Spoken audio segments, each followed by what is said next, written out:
Hey guys, welcome back to the channel. Today got something a little bit different for y'all. So what we're going to be doing today, and I've never done it before, is installing a whelping nest into one of my brooder boxes for the beagles. I got a female that's going to have puppies in about 20 days, and she's about ready to, she's going to have a load, it looks like. So I'm going to show you guys how I'm going to end up doing it. I'm going to build what they call a dummy floor and in the brooder box. And the reason I'm going to do that is because I don't want this, the whelping nest is pretty big. I don't want to cut out a big hole in the bottom of my insulated box. You know, the way I look at it, on my brooder, I got it right here. I'll show you guys. So we got this brace. Got a brace right here in the middle. And I literally would have to cut this brace out to, that makes this stable to fit that whelping nest down in there. So what I'm gonna do is, we're gonna come up about 4 inches off the floor, and that'll put the nest up on the dummy floor. We're gonna take some boards, put around the border. I'm gonna screw them together. We're gonna lay a piece of plywood on top of that, trace it out with the whelping nest, cut it out with a jigsaw, put it in there, and then what I'm gonna do is in the bottom, I don't know any other way around this, but in the bottom of the whelping nest, I am gonna have to drill a hole to run the electrical cord out. And so what I think I'm gonna do, I'm gonna wire me a GFCI right here on my whelping nest. I'm gonna come out of the bottom here and run my cord over. The controller can't get wet. It's a controller you can set your temperature with on your whelping nest.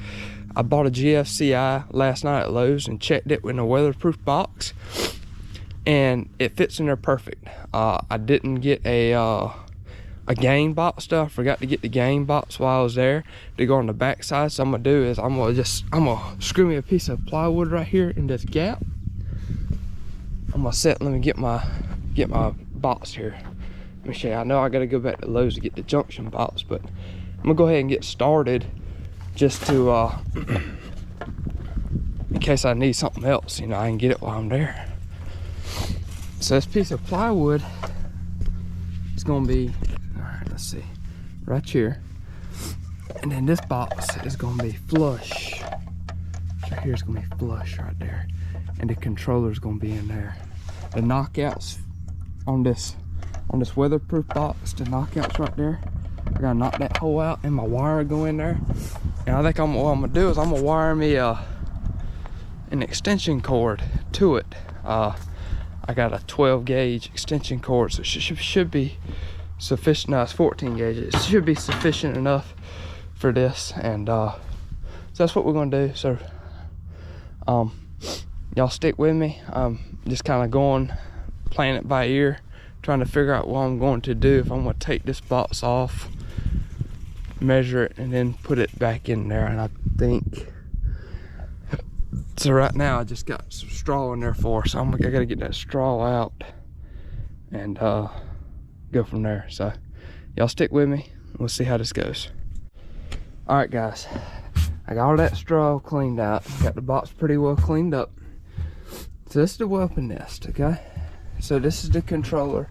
So I'm gonna have to drill, I'm gonna build I got me a 2x6 over there. I'm gonna cut it in half. I gotta take my measurements across. I'm gonna build a border across here all the way around. Then the piece of plywood is gonna sit in there, and I'm gonna screw down to it. And then I'm gonna cut a piece out of the plywood, and this is gonna sit into. And I gotta drill a small hole in the bottom here to get my receptacle plug out. Let me jump off of here. Well, I'm thinking that it's gonna come out of here, and I'm gonna have my controller, my receptacle right here, plug into. That's the plan right now. So I'm gonna get this whelping nest out of here, take some measurements. We can start cutting some lumber, making it fit. We should be good to go. Y'all hang tight. Videotape doing this. All right. The problem, if I remember right, that's 32. These boxes aren't square. That's 32. 32 across, and then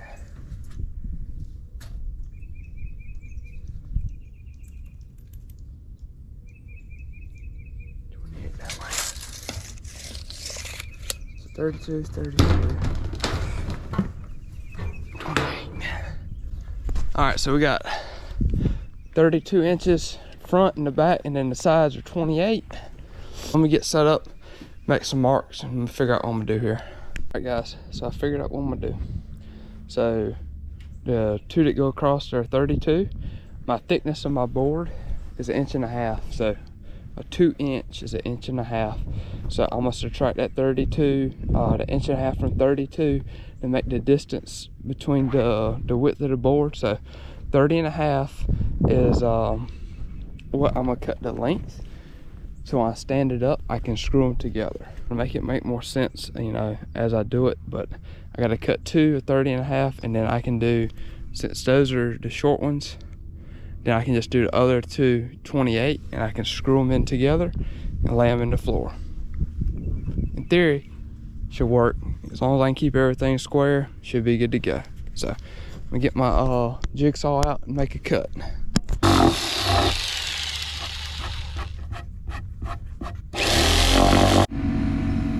All right, guys, so I got one board cut.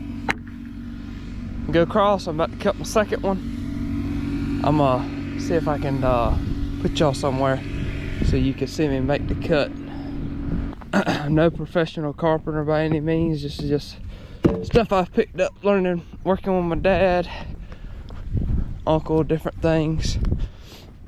But if you got your air compressor nearby, you could take your air compressor, keep your sawdust off of you.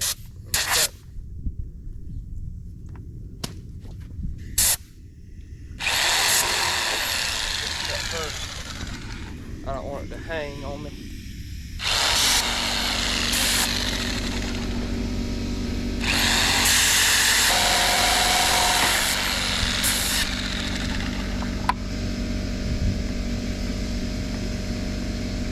The board. I gotta do the same thing. Those are the longs. No, those are the wides. I had to cut them 3 inches shorter. They count for two boards on each side. Now I gotta cut two 28s to go this way. And then that's all the cutting I should have to do with these boards. Then all I have to do is cut me out a piece of plywood and be good to go. Good thing about the plywood, I pick a corner, it's square on both sides, so that's good. Let's see what Little Bit's up to. Little Bit, what are you doing? Huh? That's a good dog right there, guys. She's 9 years old. That's her puppy, Bella. And her sister, Smokey, is the one that's gonna have the puppies. She's in the box. I got her in there because I'm working. So, hey, babies. They all like their new house. All of them. I got them fresh water this morning. It's cold here. Cowboy, what are you doing, Cowboy? Old Bandit over there. Bud, little Rocky. Gotta get going, Rocky going. He's seen some rabbits to chase him in the sight pen. He's 8 months old. I got to get him rolling. And Mr. Outlaw, puppy pen down here. After she has her puppies and they get up a little bit, I can put them in here and let them run around a little bit. Got 2 drums in there. These other pens, this is ended up being a 10 by 20. I put them together, and these are just 10 by 10s.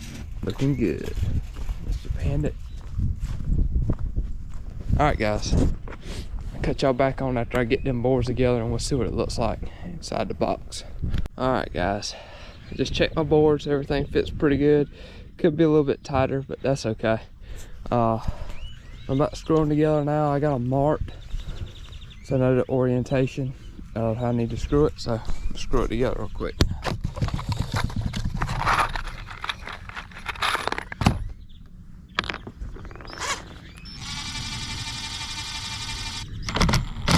Hopefully, oops, sorry. You guys couldn't see me.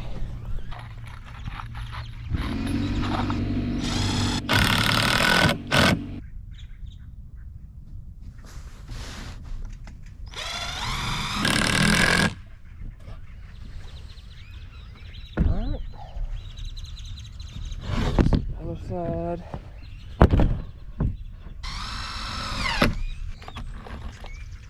board split on the bottom there. I ain't got that too much.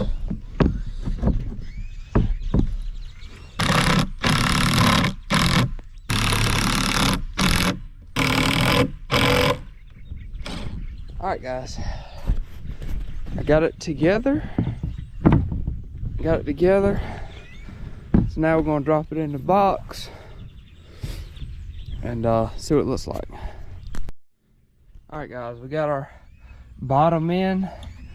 I'm glad it's not really that tight because I got these nuts, and then the thing that holds my flap on was holding it up, so I got it in there, wiggled it in there. So now we got to cut us a piece of plywood. Alright guys, I got my whelping nest, got the plywood. I was looking, so I was gonna lay this, let me show you, lay this nest down, and I gotta make the cut right where here. So this from here back sits down into the actual box, and this sits on this plywood, and you put screw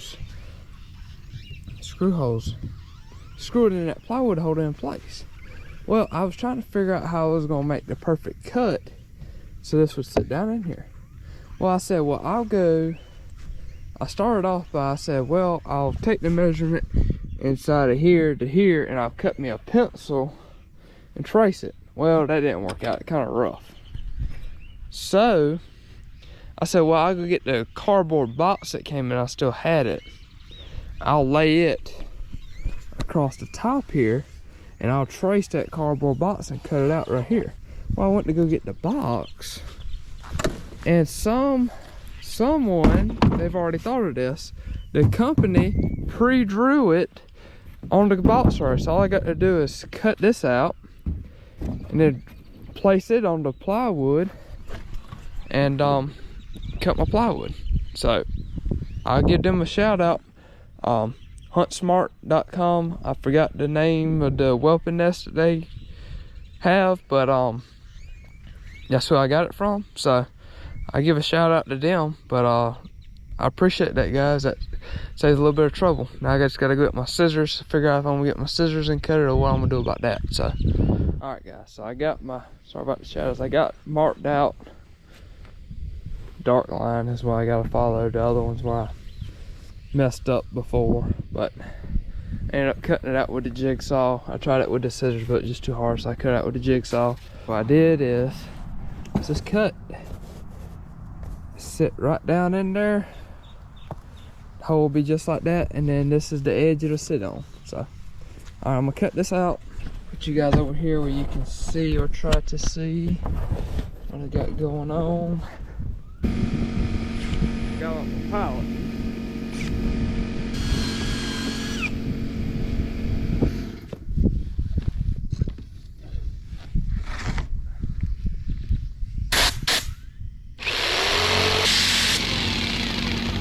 You always want to make sure that jigsaw stops before you pull it out. You'll bend that blade that comes out and hits the side or something funny like that.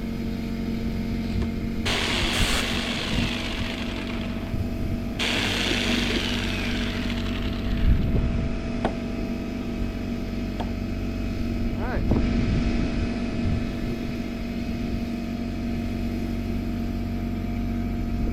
Here she fits. Alright guys. Here is moment of truth. Hoping this thing does perfectly well. This will be great.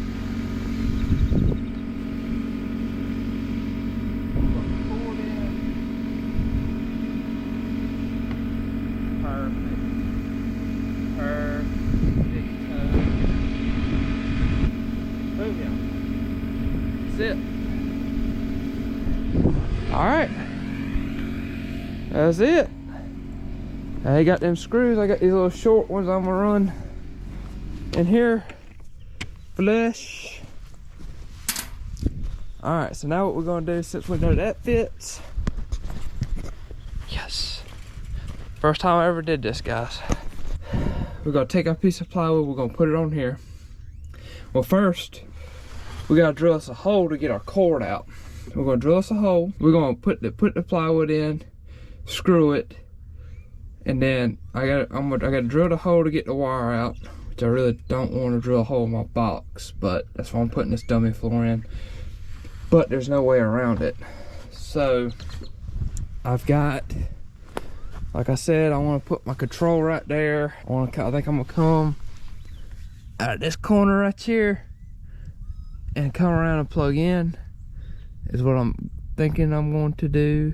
That's what I'm probably going to end up doing. So how much cord do I have? Let's see, how much cord do I have? All right, folks, we got our hole cut out beautifully. Our wire's gonna come out of there. I'm gonna fill that hole after I get it through there. I'll fill it, don't worry.